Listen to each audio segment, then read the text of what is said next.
So in this segment, I want to discuss who really calls the shots in Britain, and is the answer Nigel Farage? There is, I think, a bit of a fallacy sometimes. A bit of a fallacy which has gripped part of the left, part of liberalism, that it is somehow inherently right-wing or inherently authoritarian to be tough on illegal migration and even to be, at times, tough on border policy in general. So let's break this down, right? So with illegal immigration, if he's talking about channel crossings, which is generally what people are talking about, the only reason that people are crossing the channel, like I've said many times, is because there's no safe ways for certain groups of people to enter the UK to seek asylum. So that's the first problem. So if we go back just quickly, at times, tough on border policy in general. So I don't think there's anyone on the left that really is soft on border policy. In terms of letting people in. It's just the way people are coming in, which is by irregular means in terms of small boat crossing. Again, the only reason they're doing that is because of the dumb measures we are taking. Solidarity on which any kind of social democratic liberal system depends relies on a sense from the population at large that the rules are being observed and enforced.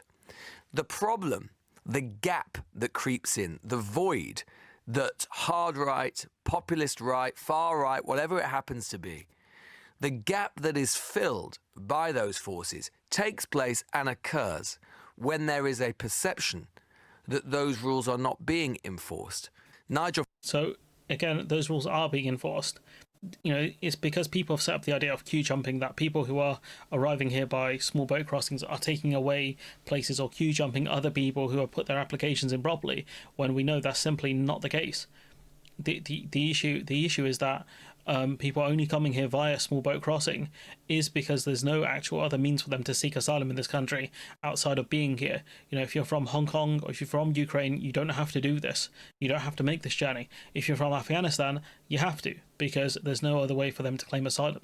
Farage and the populist right are playing and calling all of the tunes and the shots. Despite the fact he only has 5 MPs, despite the fact that he's not consistently leading in the polls, albeit he's certainly first, second or third, depending on which poll you look at, he has both Kemi Badenoch and Keir Starmer running after him. There is another way of looking at it, which is that the more that you play into this narrative, the more that you follow Farage, the more that you play on his turf, on his terrain, the more likely you are to lose. This is facts, because it doesn't matter unless you get net immigration down effectively to minus. You're not going to win, because these are the people talking about a one in, one out policy. These are the people talking about putting the Royal Navy in the English Channel and turning back ships trying to get here. That's who you're dealing with. So unless you're going to come at it with that rhetoric and actually put in those policies, which the Tories didn't do despite the fact that they were thinking about it, Labour Party aren't going to do them. So all you're doing is giving Nigel Farage the ability to say, look, all of these policies that are definitely illegal, I'm your man, I'm going to do it. And so that's why you do not fight Nigel Farage on this territory. You fight him on the NHS, you fight him on workers' rights, you fight him on Russia and Ukraine. Those are the 3 areas you're going to get the most joy against Nigel Farage. But ultimately, because Labour are obsessed with talking about, we're dealing with immigration and whatever, you're never going to out Nigel Farage. You're never going to do it. So stop doing that. That's, I think, Lewis Goodall's point here. That Labour is never going to be viewed as being as tough on immigration as Reform. That's just a losing political battle. No matter what you do, you're never going to be seen as tough as Farage is. Which is facts. This is all facts. Like, you're never going to out fascist the fascist.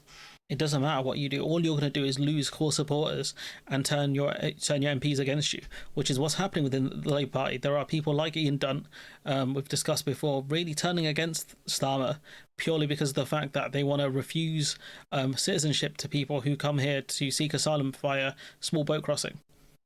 And they've talked about how Starmer is a human rights lawyer and all this kind of stuff, right? And yet he's going to take away people's human rights because of the way they get here to this country. It's astonishing. But I think Goodall's analysis here at the start of it's a bit wrong in terms of the premise. But his conclusion ultimately is right. Is You're not going to out Nigel. You're just not going to do it. So stop fighting him on the ground he's strong and attack the areas that he's weak.